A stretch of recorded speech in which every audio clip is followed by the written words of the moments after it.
Does terrorism need to date back to the Balfour Declaration or even before 1967?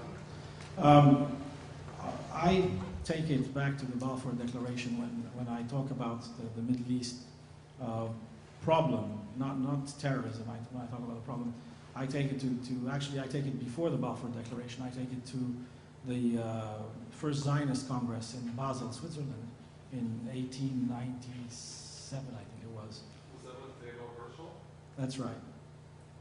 When Theodore Herzl, when they decided that they needed a homeland for the Jewish people, and they looked at 4 possibilities: Madagascar, Uganda, Argentina, and Palestine. Wasn't Canada also considered? I remember hearing that. Canada? Yes, I remember hearing that from one of my PhD professors in undergraduate. That's a new one on me. I think they were looking at part of the territories or part of the Plains provinces.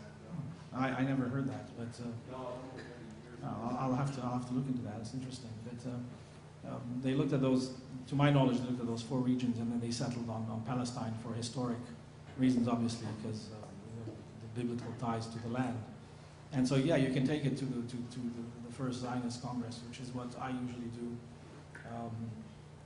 When I was a student here, I was asked by one of my professors, I forget if it was you, Greg, or someone else, to give a talk on the Lebanese Civil War. And I started with the first Zionist Congress because the creation of the State of Israel, Palestine, the Palestinians leaving, coming to Lebanon, contributing to the Civil War. And we had an Israeli student in the class who got very upset that I did that connection. But,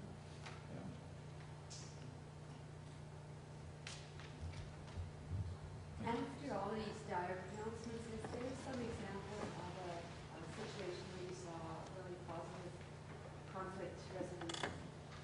Some international situation, something that you can take? Yes, there is. Oman. The Sultanate of Oman in the 70s faced a civil war in the south, in the Dhofar region of Oman, where the Dhofaris, backed by the People's Democratic Republic of Yemen, or South Yemen, which was backed by China and Russia and the Soviet Union, rose up against the central government in Muscat. And the reason was that at the time, the current Sultan's father, who was in charge, banned any development. There was, I think, 1 hospital in the country. Girls were not allowed to go to school. Anybody walking in the city after dark without a lantern up to his face would be shot. The gates in the city, and we're talking 1970 here, the gates to the city were shut at night. And his son, the current Sultan Qaboos, who was educated at Sandhurst in England, came back, overthrew his father, developed the country, and built schools and hospitals and roads and modernized Oman tremendously. And fought the rebels in the south, then gave them an ultimatum, and he said, look, we've done everything you wanted. What are you fighting for now? And if you give yourselves up, we will not hurt you. We will give you money. And I think it was $300 for every person who gave himself up, $500 if he gave himself up with an AK, and $750 if he gave himself up with an RPG. And, the bigger the caliber, the more the money. And they were not harmed. They were re-educated and inserted back into society. And some of them actually, they formed groups, local militias called firqats, which means groups in Arabic, to police the region because the people didn't like the presence of the army, which was seen as a foreigners in their land. And they had these firqats police the region. And the revolt fizzled and died away. And it was, I think, as a matter of fact, in my book I have a chapter called The Sultan Qaboos Example. So thank you for bringing that up. I have a question. It's a bit of a change from the questions you've had, but clearly you're an experienced journalist, an expert in the Middle East. I'm wondering how your program at Royal Rose in conflict resolution and mediation sort of has influenced you, helped you, affected you professionally. It's a good question, and it has helped me a lot. It has helped me understand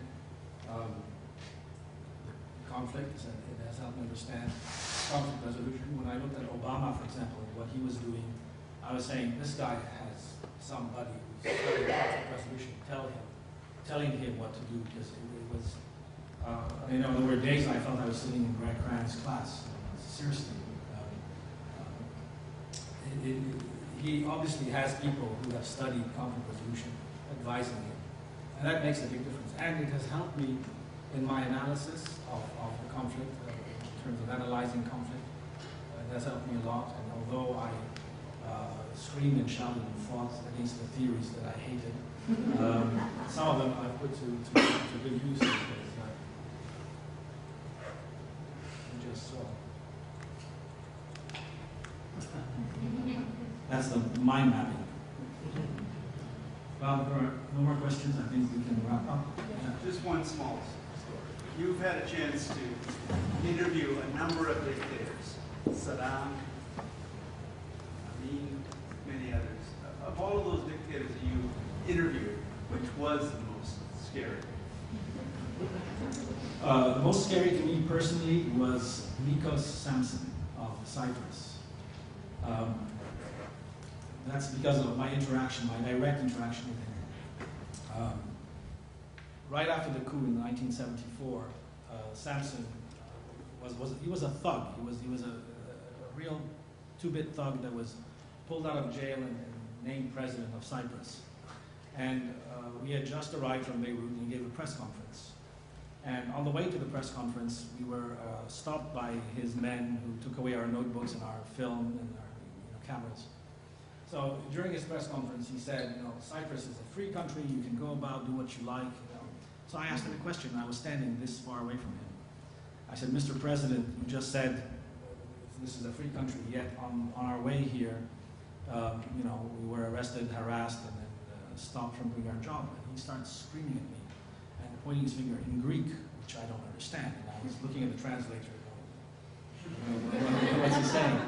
And he said, so finally the translator said, the president says this is a free country, nobody will stop you, nobody will bother you, and on the way out, of course, our film was confiscated. So this was my own personal interaction, but I think the most ruthless dictator that I've met was Saddam Hussein. I mean, he was just undescribable what he has done, the torture that he had his people do was beyond words.